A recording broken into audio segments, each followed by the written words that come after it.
Welcome along to this video from smartmemorypower.com, and in this video we're going to look at how to memorize a speech. In particular, we're going to look at three key techniques that you can use, which are nice and simple and will get you memorizing a speech in no time at all.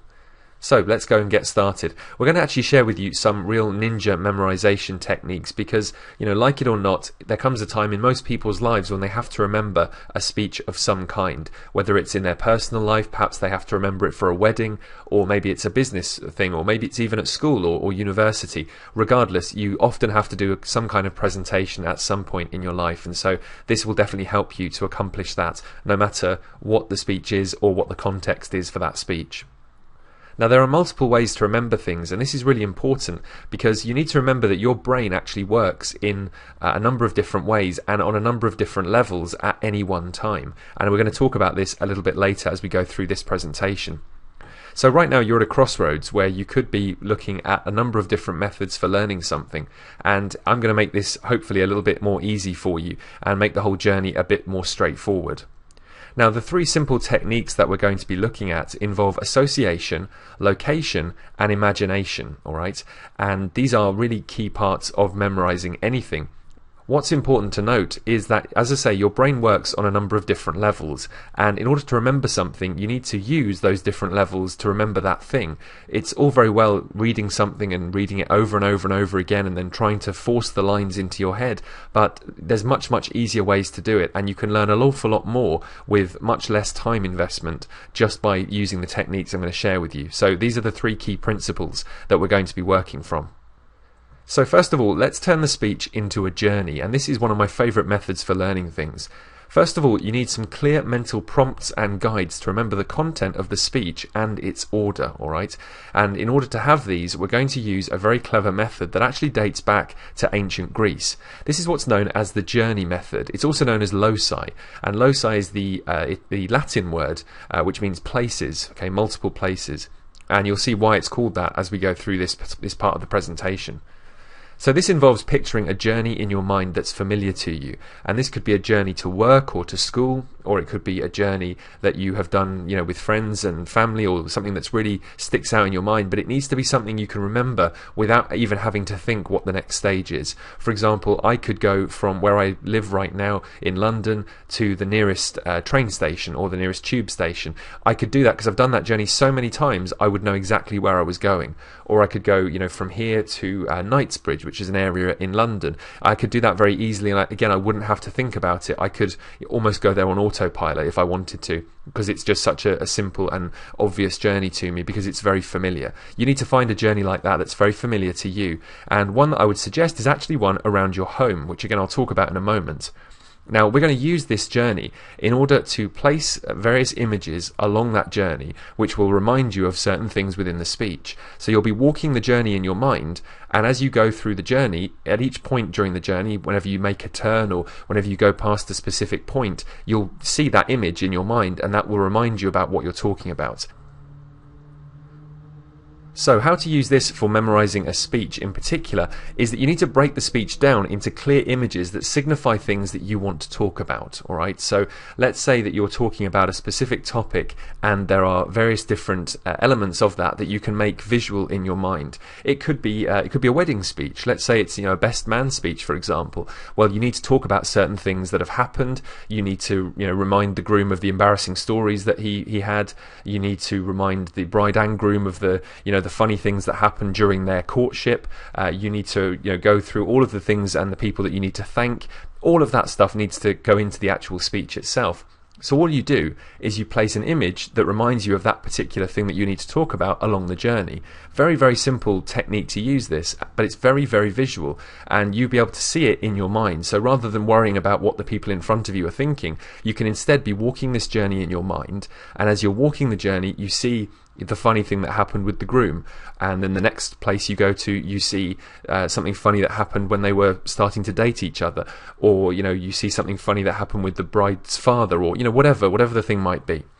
So like I say, picture a journey, and this could be around your home, like I say. So you could start off at your front door, and from there go into the living room, and then go from the living room to the kitchen, and then maybe the kitchen into the dining area, wherever that is. You could go then up the stairs and go into one of the bedrooms. If there's another bedroom, go into that afterwards, and just picture all the way through. Each time you go into a room, picture something happening in that room that reminds you of the speech. So it doesn't matter if those things didn't actually happen in those rooms. It's simply just a method to pin those things into your mind in a very clear manner. Now, importantly, don't re-enter any room once you've left it in your mind. This stops you getting confused about the order of things. So what I'd suggest you actually do is to walk the journey for real a couple of times so that the order of the journey is completely clear. And you, again, should be able to do this journey in a very simple way, and it should be done in a very clear manner. So it shouldn't take any brain power at all for you to actually go on that journey in your mind. Once you've done that, once you've got the journey nice and clear, then you can actually start adding the images of the things that you need to talk about and the order that you want to talk about them in. There's also another technique where you can memorize a speech using visual links. Now, to memorize a speech word for word, this is probably a better technique for you to use. However, I would actually start out by using the journey method and then maybe make this even more clear in your mind by using this visual linking method. So this is an associative method of remembering, which is known as the link method, and you'll see why it's called that in a second, but it should be fairly clear, purely for the fact that you will be linking the words together in your mind in a way that maybe doesn't make necessarily a lot of sense in the real world, but in your mind will make a lot of sense creatively. Again, I'll make sure that's clear for you as we go through. So you're going to form links in your mind between the different elements of the speech and actually use those to create images or scenes, and I'll give you an example of this in a second with quite a well-known speech. Now, these scenes can then be linked together to form a visual representation of the entire speech. Again, this helps you remember it word for word because you can link the words together in a very clear way, but it's a way that's kind of a bit weird. And one thing that's good to note with this is that the more weird or the more strange or the funnier or the more erotically charged or the more exciting or whatever that you can make the images, the better. If they're boring, you won't remember them. Whereas if they're interesting or funny or weird or strange or sexy or whatever, then those things are much more likely to stand out in your mind. And they're things that you're much more likely to remember with a lot less effort. So let's look at a speech that is particularly well known, and this is a speech from Steve Jobs, which was from Stanford University, where he addressed the people who were graduating at Stanford University back in 2005. So this is the excerpt from the speech. He said, "I didn't see it then, but it turned out that getting fired from Apple was the best thing that could have ever happened to me. The heaviness of being successful was replaced by the lightness of being a beginner again, less sure about everything." So this is the thing that we're going to look at and how you'd remember this.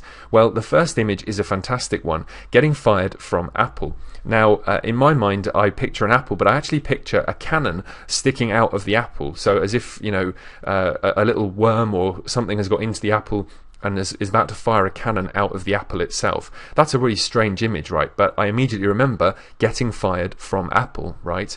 Now, what I actually picture in this is it's Steve Jobs talking. So I actually picture Steve Jobs being fired from a cannon that is stuck into the side of an apple, right? It's the weirdest image going, and it's obviously something that would never really happen, but it immediately makes me think of those particular words, getting fired from Apple, okay, and that's what we're talking about. So, he didn't see it then, but it turned out that getting fired from Apple was the best thing that could have ever happened to me.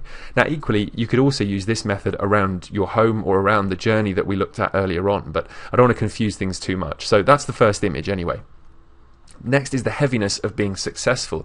I imagine the word success or even the word successful around his neck like a chain, and it's stopping him from going very far after being fired out of the cannon. Do you know what I mean? So again, this is something else that I picture in my head. Again, it's not a realistic image by any means, but it is kind of funny and it's sort of a bit cartoon-like, which is why I think it probably sticks in my mind a bit better. Finally, the lightness of being a beginner again. I imagine him being freed from that word successful that's around his neck, and instead floating along the ground, just slightly above the ground, floating along and going into a car that has a learner sign on the side of the car. So he's going back to being a beginner again. And that's, again, something else that sticks in my mind that makes things make sense to me. And again, this is just a question of once you've formed these visual links, you actually then have to just repeat them in your mind as you go through the speech. And the more of these that you have, the more the speech is likely to jump out of the page at you. And you'll remember not only in a location kind of manner, but you'll also remember on an associative level as well, which is what this technique is all about. Now, going backwards to go forward, this is another method that works incredibly well, and I know a couple of actors who use this particular technique in order to memorize very long passages of text when they have to do a speech on stage, particularly in Shakespeare productions where the language is quite difficult to remember if you just try and remember it by just reading and reading and reading. And the technique is simple. It's going backwards to go forward, or learning it backwards. And this might sound difficult, but don't worry. When I say learn it backwards, I don't mean you reverse the entire speech and go back word for word. What I mean is that you learn the last line first, and then learn the one before it. Now, doing it this way around enables your brain to do a couple of things that memorizing it in the right order may not achieve, and that's a clearer vision. You'll actually get a structure of the speech because it becomes obvious, and you'll actually get to the point where you know where the speech is going, you know where you have to end up, and as a result your brain feels much more comfortable with that and much more confident because you know where you're going to end up. And in the worst case scenario, if you completely freeze up on stage, you can simply go to as near the end as possible and pick it up from there, and keep going that way. Also, you're making your brain work and make connections. As a result, your recall will be smoother. Now, this goes into neuroscience, which I'm not going to kind of bore you with or go into too much detail right now. It's actually quite fascinating, but we don't really have time within this video. So what I'm going to do is just literally let you know that by doing this, you're going to create connections within your brain, and different parts of your brain will connect in ways that you weren't otherwise expecting. You're going to form what are known as neural pathways. So you're going to form these pathways in your brain which perhaps either didn't exist or didn't exist as strongly, and you're going to make more and more connections between them so that they will be able to fire much more effectively. And this is really all that memory is. It's about making all those connections between the different parts of your brain work really effectively, and doing it using those 3 principles that we talked about at the start is a wonderful way to do it. And going backwards to go forward is one of the greatest ways to do that, because you're learning the whole thing backwards, so you have a very clear idea of the structure, and also your recall becomes smoother because of the connections that you're forming in your brain that perhaps weren't there before. Finally, it's very important that we look at the time schedule that you're going to work to, and in particular how you're going to memorize these things and actually make it stick in your brain. It's really important that you review the speech after 24 hours. So learn it the first time and then leave it and go off and do something else, and then come back after 24 hours and go and look at it again. All right, it's important that you do it within the first 24 hours because that's when you're really starting to cement that thought process and those memories into your memory bank, if you like. Now again, review it after 3 days, and then again after a week. These regular bits of repetition will allow you again to just cement it into your mind without putting too much pressure on yourself. Again, it's really crucial that you don't try and cram all of this stuff in, because it's actually been scientifically proven that cramming doesn't really help you very much. You actually won't learn a great deal more if you cram stuff in than if you'd been learning it consistently over a long period of time. In fact, if you learn it over a long period of time, it's actually been proven that you will recall things much better. So review it, like I say, once after 24 hours, then again after 3 days, then again after a week. Then make sure you review and practice it on a regular basis thereafter until you need to give the speech itself. Okay, so until presentation time comes, make sure you're doing regular repetitions of that speech so that it just becomes second nature to you. And using the methods that I've talked about in this video will help you a great deal.